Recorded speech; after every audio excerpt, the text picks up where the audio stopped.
Mel, everybody, I'm Cantonese Cat again. I just want to come on for another 20, 30 minutes. So I have a little bit of time. I do want to talk about Ethereum. I don't think anybody really care about Ethereum on my channel. Usually my Ethereum videos don't do very well. But the key thing I want to share with you is one of my followers on X has been telling me, sorry, that it's kind of getting close to closing, perhaps about back above the 200-day moving average. And if you look at history of Ethereum, you look at the 200-day moving average in the past, you can see that it's been serving as some pretty important support here, resistance.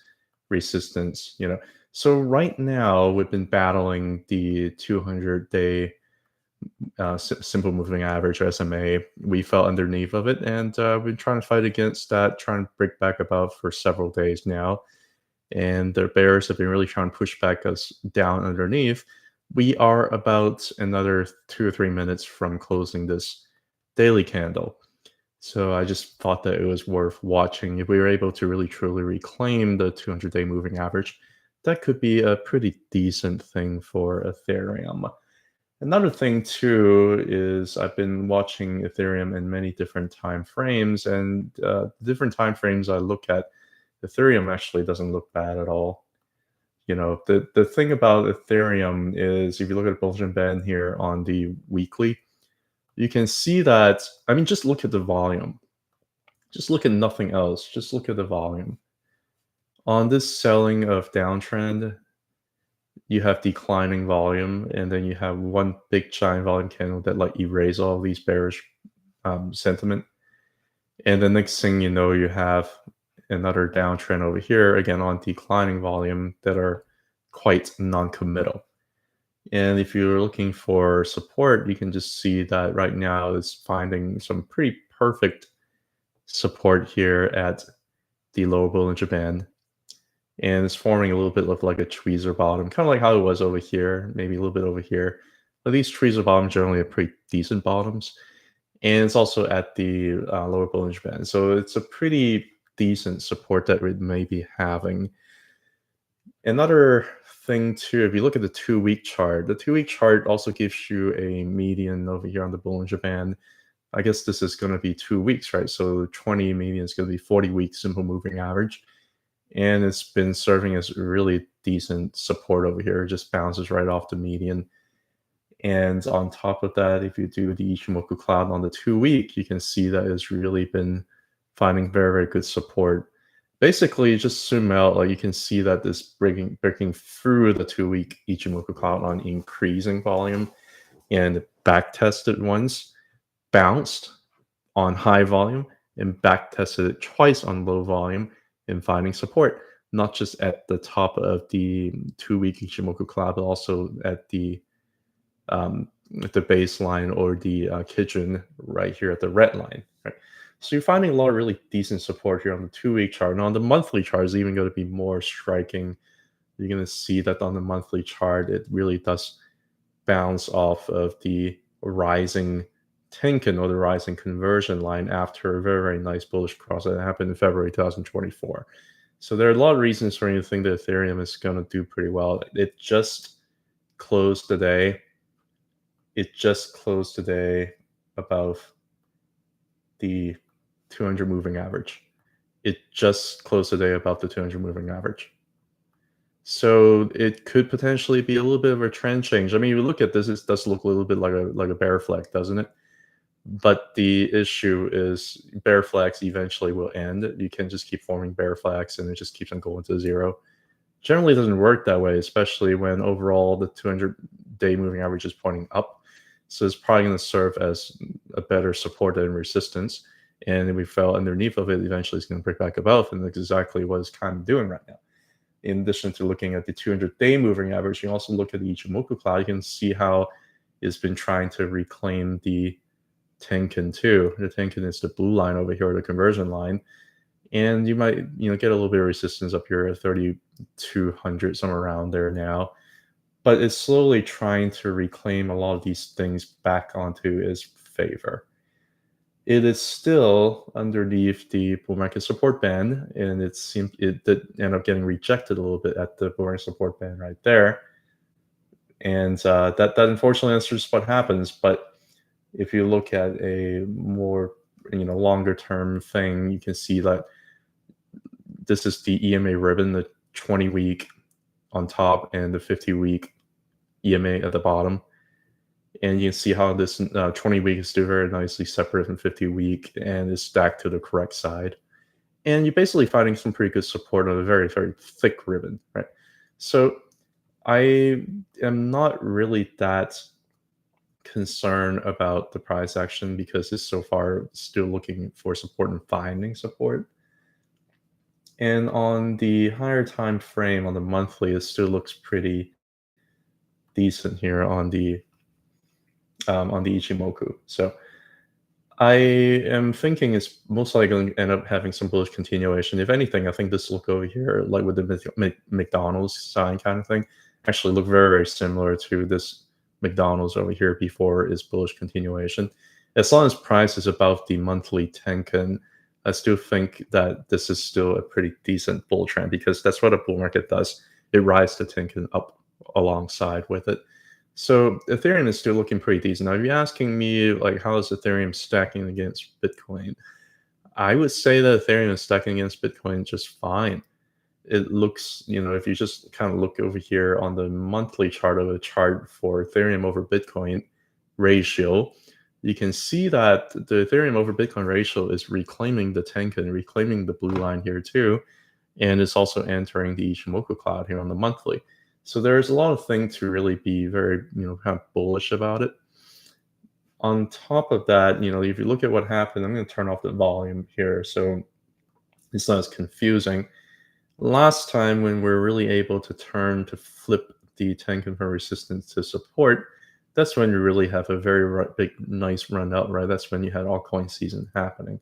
Right now, we're starting to have that process going on too, where we're reclaiming the Tenkan.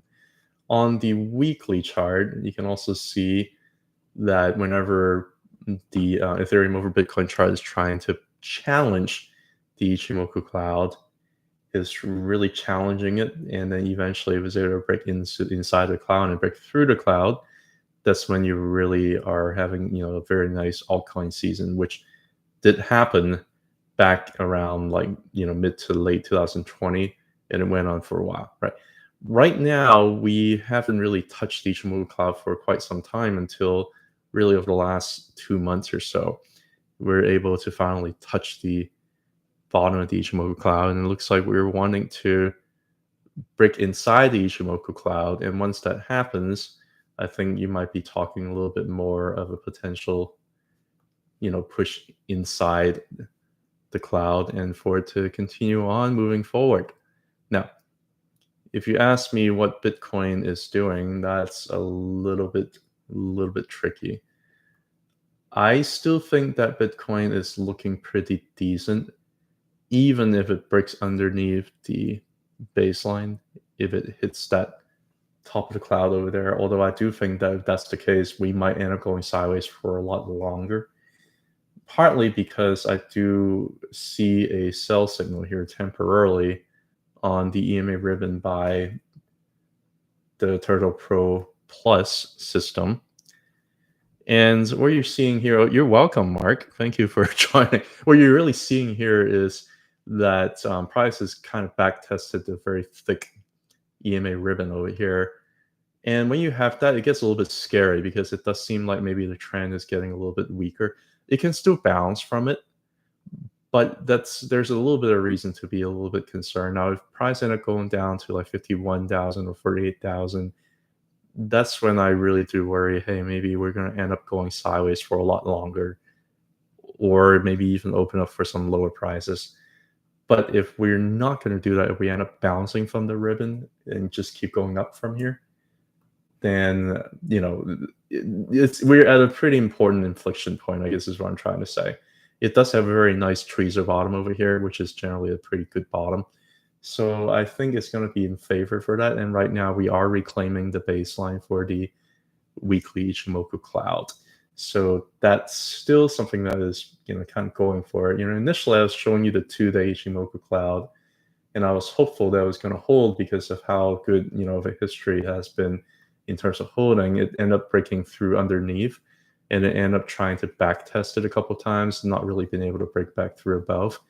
But it can continue to potentially ride at the bottom, eventually get to the weaker part of the cloud over here and break through. That can still happen. And unfortunately, we also lost the bull market support band with the price currently really underneath of it. And kind of very, very similar morphology over here. There's a lot of similarities, I guess, between this AM over here and this AM over here, and with the price breaking underneath the bull market support band. And with it forming, very, very nice trees, or it could keep going sideways here for a little bit longer before going up. But I just have a hard time really seeing that being, too sustainable, especially when you're talking about the US money supply continues to go up. And it just seems like there should be money flowing into Bitcoin eventually. Maybe the Germans have been selling so much that it just kind of goes down so much more and you get a lot of weakness, and there's a lot more weakness than you expect. But maybe it's just technically it's just what you expect with this sideways correction, because we simply have gone way too far, way too fast. The problem with Bitcoin that I have been a little bit more worried about for quite some time is that in a bull market, you're supposed to ride the Tenkan, the blue line, up, right? That's kind of what Bitcoin does, and it's kind of what like a lot of growth assets does. If you're talking about bull market, it tends to ride the blue line up all the way, and eventually, sometimes it could backtest the red line underneath of it, and you had a bullish crossover here in this cycle, and it just kept riding the blue line up all the way, right? And you have a bullish crossover here on this cycle, and it kept on riding the blue line up all the way, right? So right now we're able to flip the blue line, the Tenkan, from resistance to support, and we've been using it as support. So there's not really any reason to suspect that it's necessarily going to break down. Matter of fact, for the month of July, it actually back tested the Tenkan here almost perfectly, right? If price gets a little bit too far away from the Tenkan, away from the blue line, that's when I start to really get worried that you might end up having to go sideways or having end up going down, right? You just can't have price being too far away from it.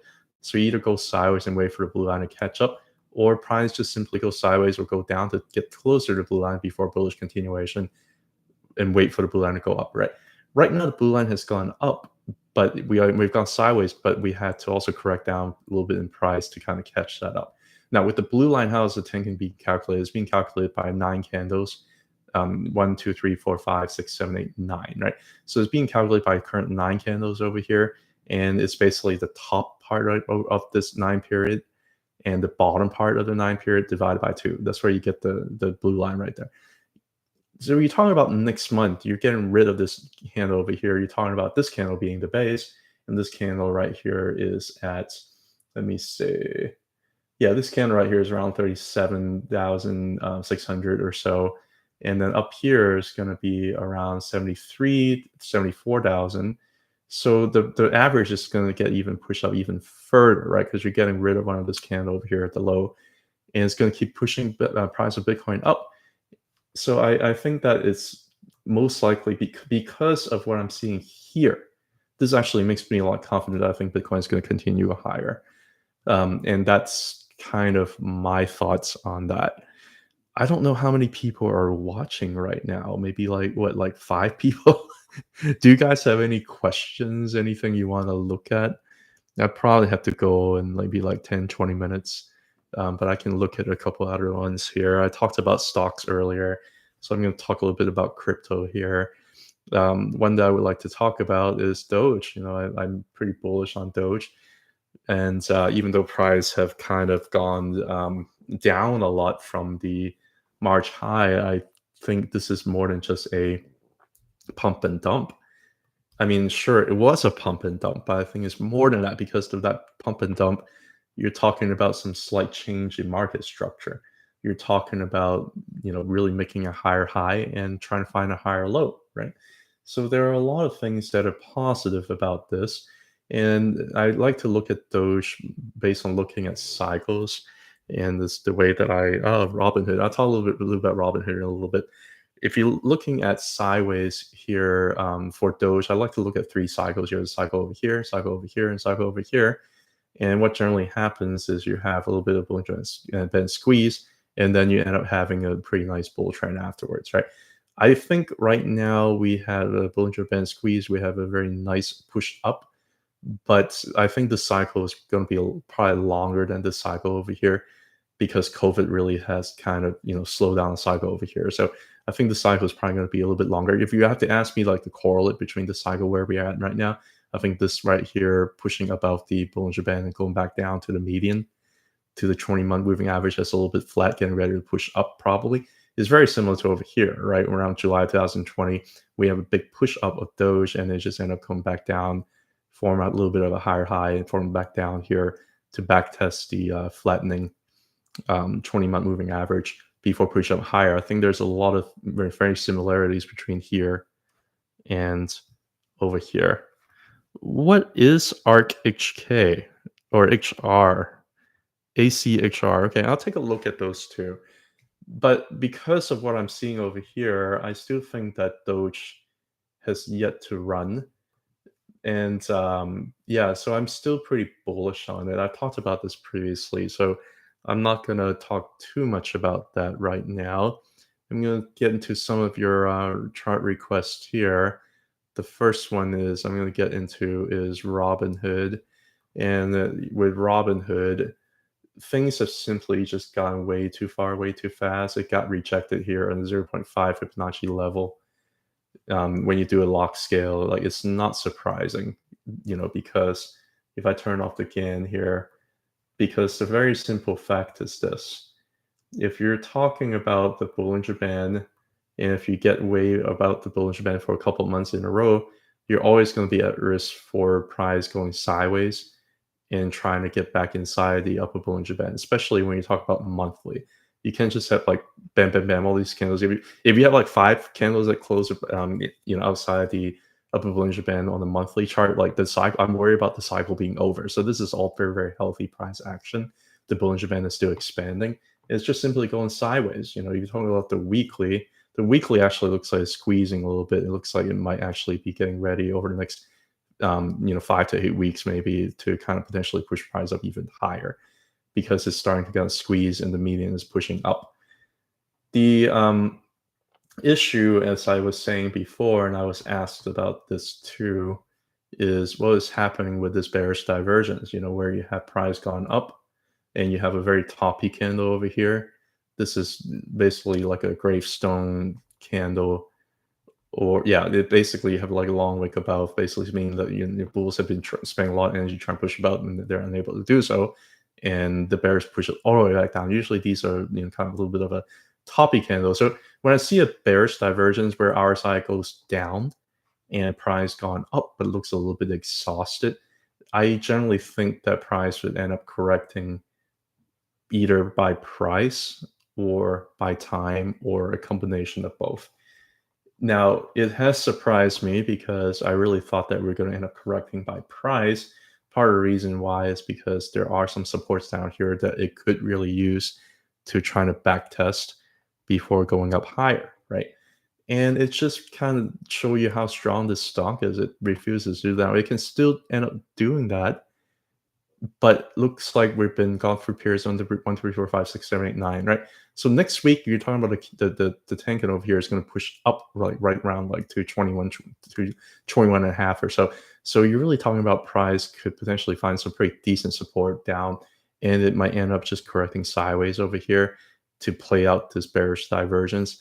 I am still thinking could potentially be at risk of pushing down to like 20, 21 and a half or so. There's still a possibility. If you also look at the weekly, you can see how far price is away from the Tenkan. I don't like that the price is too far away from the monthly Tenkan. That usually gets me a little bit worried, just because it puts it at risk for correcting longer through time or through price, right? So I'm a little bit worried about that. But if you look at another way, look at Ceviche Cloud, same thing. It's a little bit too far away from even the Tenkan here on the Ceviche, right? So it's still a little bit kind of out in space for some of the indicators, and I can still see it kind of potentially correcting down a little bit more. On the weekly chart, I would expect to find pretty decent support right around like 20, 20 and a half, somewhere around there. And you're also talking about the bull market support band also chasing up over time, right? Initially, when prices over here, I would imagine it was going to probably correct down here to like 18, but right now the bull market support band is pushing up to like 19 or so, right? On top of that, you also um, have the Tenkan and Kijin on the Ichimoku cloud here to serve as potential support. So I'm not really saying that it has to go back down anymore. Although I'm still not buying. I mean, I bought down here, so I'm probably still going to just keep holding because I don't know. Like it could end up spreading sideways and it just keep going bouncing up from there. Or the downside of it is actually not that much lower. So I actually think that it's probably going to find some pretty decent support within about like the next like couple of dollars or so, which is good enough for me to want to stay into the stock. Then that's kind of my thoughts on Robinhood. What is ACHR? Archer Aviation. Interesting. Interesting. Looking at a chart, or the first thing I generally like to do, because I like to screen and see how the chart is doing, and that's exactly what the Ichimoku cloud is doing. You can look at it on the monthly time frame and see what it's doing. It tells you a lot more about like the higher time frame. You had a bullish cross that happened around January. Unfortunately, price broke down below, but it looks like it's really trying to re-challenge back over here, right? The bullish cross is still intact on a higher time frame. And one thing I always like about something like this is you have a breakout of this RSI, trend line over here. So that generally is, leaning a little bit more bullish. Although price is currently hitting the Tenkan resistance, which is going to be around 5.01, and the month is still young. And ideally, you'd like to see the month closing above that. But if it doesn't, it might end up kind of range bound between the Tenkan and Kitchen, between $5 and $4.50, basically, before trying to pick a direction before going up, right? If you look at the weekly actually also shows you a very similar kind of picture, but it doesn't touch as many points. So I don't like it as much. You do have price breaking back inside the weekly Ichimoku cloud, which to me is always a positive development. And on top of looking at the Ichimoku cloud, you also have price reclaiming the bull market support band within just a period of 3 weeks. So this is a pretty decent bullish development. Now you ask me whether or not this is sustainable, if it's going to keep going higher. You can always keep going higher, but you are touching the upper Bollinger Band here on the weekly. So it might end up getting kind of, sideways rejected, or you might end up just keep on going up, stretching Bollinger Band up to the top of the cloud over here around $6. And that's probably where I expect you to find some, strong resistance, waiting for the bull market support band, waiting for the Tenkan and the Kijin to kind of catch up. Maybe it finds support somewhere inside the cloud. Maybe it finds support at the bottom of the cloud around $5 before going up higher. If this is indeed a bull trend, which I think overall it does look like, you have a double. What is going on with this stock? Double bottom, double top, but right now you're forming a little bit of a higher low. So overall it looks like a pretty decent chart. Do I think that the Palantir move is sustainable? Yes, I do think the Palantir move is sustainable. The reason why is I think the fork is saying that we go higher.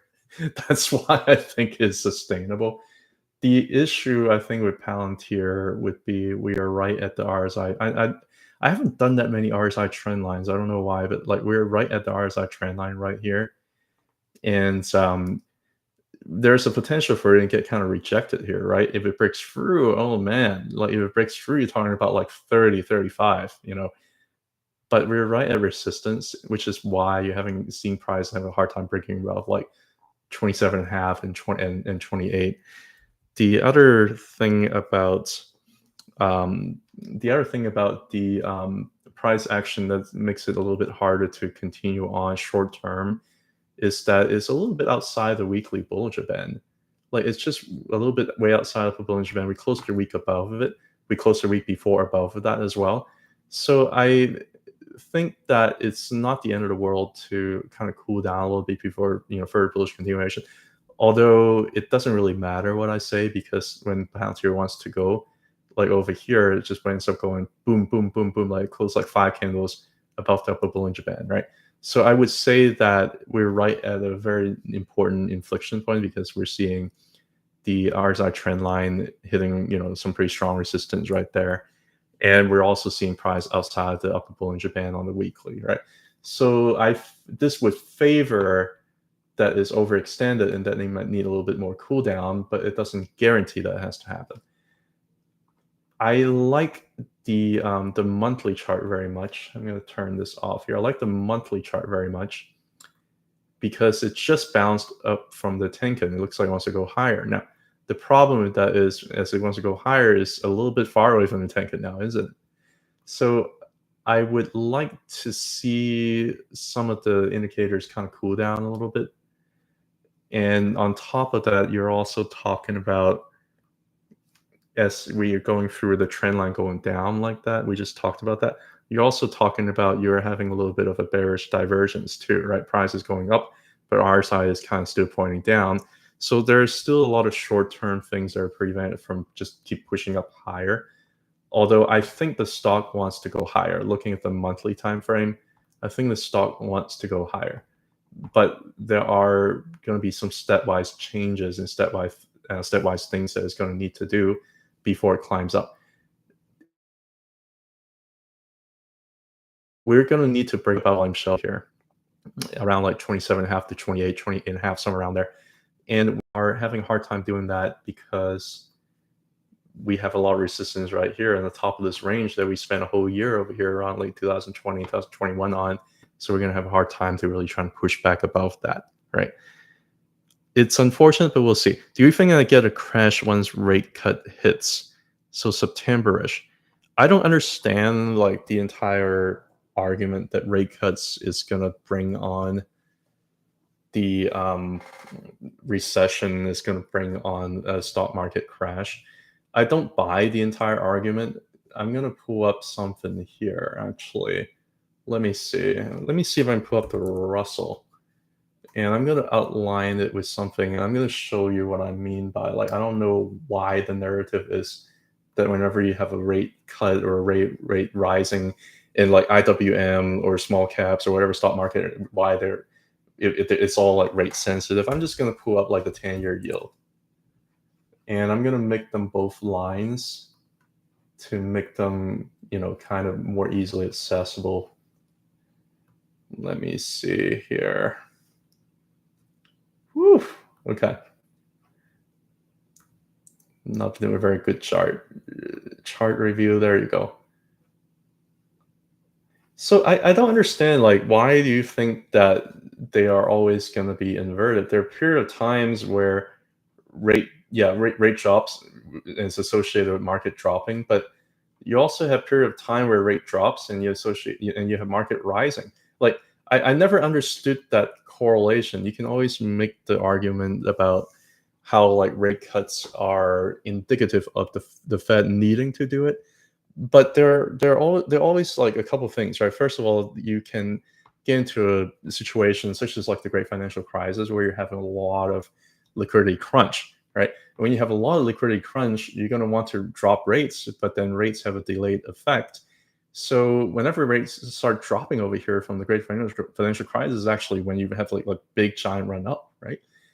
I mean, like, you can say the same thing about what happened with the 2022 crash. You have a big giant crash over here, but you still have a little bit of quantitative tightening. Quantitative tightening actually ended right around like October 2023. That was the bottom for the US M2 supply, and it's been rising since, and so has the Russell, right? And rates currently look like it wants to drop. So I think, if anything, like, I think this inflection point over here is actually very similar to like the Great Financial Crisis inflection point. And if you have a rate dropping from that while you're having increase in global liquidity because inflation is getting better controlled and rates are dropping, you have increased global liquidity, rates dropping, and you have just come out from a big stock market crash. I mean, like, that's a setup for not a stock market crash, Actually, as far as I'm concerned, I'm not saying that what I'm saying is right. I'm just saying that I don't think those people that keeps on saying that what they think is right is gonna be right. It's just like I don't understand why this has to equal to that. It doesn't have to work that way. That's not how the stock market works. It's not because you have rate cut and then immediately it's going to mean something bad for the stock market and immediately you're going to be worried about. That's not how it works. You follow the trend. The trend right now is bullish, so I follow the trend. But anyway, that's my rant on that. I have another request here. YYAI. All right. Ooh, I gotta change that. Is this what it is? Connexa Sports, where there are 4 monthly candles, and there's really not much I can chart, and there's maybe like 12 candles over here. There's not much I can chart. One thing when I see a chart like this, I pull up the Ichimoku, I pull up the Tenkan. The Tenkan is a 9-period moving average. I always like to see whether or not it's above it or below it, and currently is above it. So the trend seems to be more favorable based on this period of time, based on this very, very limited amount of time that we have available. I can also look at the daily chart, although the daily chart is just a lot harder to make sense out of it. You can see though it's kind of breaking inside the daily Ichimoku cloud. You don't quite have the Ichimoku cloud quite just yet. It's just starting to form, but it's breaking inside. It's kind of back to the bottom of the cloud over here. It looks like it's holding, but you did have a lot of green candles over here, so it could potentially end up breaking underneath and backtest the daily Tenkan Kijun underneath of that. Because you see that price kind of got hit over here. Is this like a shooting star? Like anyway, you're hitting a little bit of top candle over here and top of the daily Bollinger Band, and you got rejected. This is completely normal behavior. The question would be where would be the support levels. It could be down here around $13. Also, why is it going to be around $12-13? Because also look at a Bollinger Band, like underneath is around 11. So 12, 13, 11 is probably going to be in up like the risk level. It could end up just being a correction, and it could just end up touching there because it could just be touching the Ichimoku cloud and it just keeps going up higher. But I don't know. You have to understand the potential risk levels underneath of that too. That's kind of all I have for that. I do want to make a video on all the indicators that I use. I do actually want to come up with some kind of course actually. But I just haven't had the mental capacity to do that. I want to talk about the Ichimoku cloud. I want to talk about the Bollinger Band. I want to talk about a lot of different ways to I want to talk about all these things that I normally do, how I think things like that. I want to come up with a course eventually, but I just haven't had the mental energy to do that. And when I do that, it's gonna take me a lot of time. So we'll see how it goes. I do want to end the video talking about a couple other stocks before I go. One I do want to talk about is MSTR, which is going to be a pretty hot stock for a lot of y'all. MSTR actually looks a lot better than Bitcoin. it's something that's like a little bit more like an early to mid bull market behavior. So that is another thing that makes me think that I think the Bitcoin cycle is not over yet, and we probably will end up keep going up higher. Because last time when Bitcoin kept going up on like November, MicroStrategy ended up topping around February, right? So I think that is an over leverage play, and a lot of whales, when they sniff it out that the cycles be over, they're going to end up, just using you as extra liquidity. But so far, we're not really having that. So far, the whales are very much still in, So the way I see it is that a couple of indicators I usually like to look at is the Ichimoku, right? It did a very, very similar thing as Bitcoin. It backtested the Tenkan, the blue line, almost perfectly, right? Which is exactly what Bitcoin did. It backtested the Tenkan almost perfectly. So that makes me think that MicroStrategy correction may also be over.